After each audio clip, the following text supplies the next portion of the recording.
now that the House is back in session, you know what that means. We're going to get things done. No, we're gonna do political theater, guys. That's what we're gonna do. And that is what Republicans are really, really good at. And so they are poised to vote next week on a resolution that censures a colleague, Representative Rashida Tlaib, for her criticism of Israel's actions in the war on Gaza. The censure motion was introduced by, you'll never guess. Just guess. Who's calling this anti-Semitic? Marjorie Taylor Greene. My God, you couldn't have scripted it. Marjorie Taylor Greene is the one who's introducing the motion to censure her colleague on Thursday in this so-called privilege motion, which means it has to be put to a vote by next week. Speaker Mike Johnson's office did not immediately say when the vote will be scheduled. What does it allege? It alleges that Tlaib, this is rich, led an insurrection at the United States Capitol complex for speaking to protesters advocating for a ceasefire in the Israel-Hamas war outside of an House office building last week. It also accuses Tlaib of anti-Semitic activity and sympathizing with terrorist organizations for her anti-Israel comments dating back to 2019, including her recent criticism of US military aid to Israel. I sort of take umbrage with the anti-Israel comments. It's like, just say her critique of military aid to Israel. Like, anyway, but the point is, Brett, this was all about the, and we started off the week like this, but the massive demonstrations that have been going on last week and then this week, led by progressive Jews who are saying, not in my name, basically, please ceasefire. We do not want to see more dead in this conflict. And Marjorie Taylor Greene freaks out and is basically like, this is an insurrection. Take a look. I don't think we showed this yet. Here it is. Just finished with our meetings here at the White House this afternoon. We had a great planning session for our January 6th objection. We aren't going to let this election be stolen by Joe Biden and the Democrats. President Trump won by a landslide. Call your House reps, call your senators from your states. We've got to make sure they're on board, and we already have a lot of people engaged.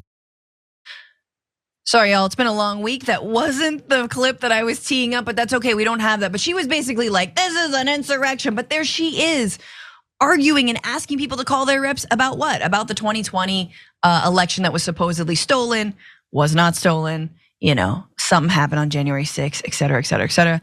Rashida Tlaib did respond to this motion to censure her. She wrote, Marjorie Taylor Greene's unhinged resolution is deeply Islamophobic and attacks peaceful Jewish anti-war advocates. I'm proud to stand in solidarity with Jewish peace activists calling for a ceasefire and an end to the violence.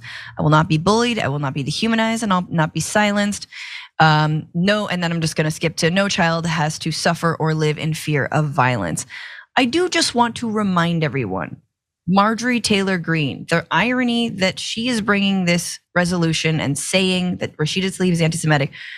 Marjorie Taylor Greene herself has a very interesting history with, I don't know, just brushing over the Holocaust, using the Holocaust as like a comparison with everything, comparing people who wear masks to Jews persecuted and killed in the Holocaust. You might remember this in an interview. She said, you know, we can look back in time in history when people were told to wear a gold star and they were definitely treated like second-class citizens, so much so they were put in trains and taken to gas chambers in Nazi Germany. And this is exactly the type of abuse that Nancy Pelosi is talking about. So that was about mask mandates back in 2021. And then also there's this gem that on Facebook, this is before she was elected, but she wrote, Rothschild Incorporated international investment banking firm was involved in the California wildfires, which were, in this telling, caused by a beam from a space solar generator.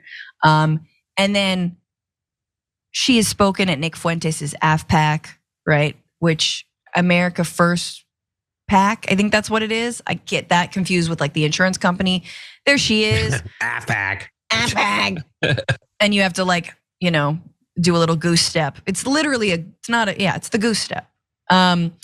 She says she regrets that, Brett, but it's just so funny. It's like, I mean, and that's how you know that some of these things, some of these cries, this is what I will say, my opinion, that some of the calls of anti-Semitism, when you're specifically talking about just calling for a ceasefire, are being levied by the worst people like Marjorie Greene, who have literally no leg to stand on. Yeah, similarities aren't sameness, but I will say that like, I always wonder what we can learn from Marjorie Taylor Greene. And what I hope everyone can learn is to differentiate between Israel and Jewish people as expertly as people on the right who are like, I love Israel. I love it. I love everything it does, particularly its right-wing prime minister. But I hate Jewish people that. They're able to distinguish it. It's wildly misguided. But they are able to tell the difference between the people who run a government and the people who follow a religion. And I want to encourage that instinct.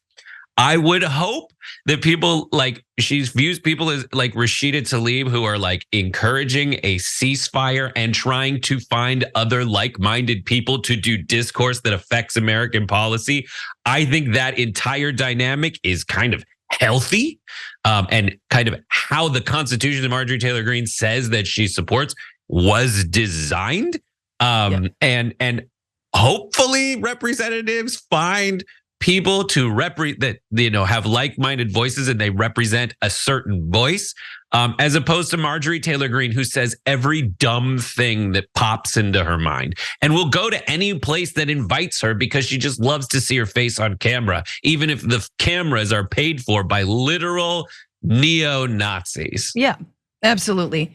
I did just want to say before we break that I love this move because in response, Vermont Representative Becca Balint has actually introduced a measure to censure Marjorie Taylor Greene. And you don't always see that, especially when other members of Congress, especially, Muslim members of Congress, Rashida Tlaib is one of the first Muslim members of Congress in our history.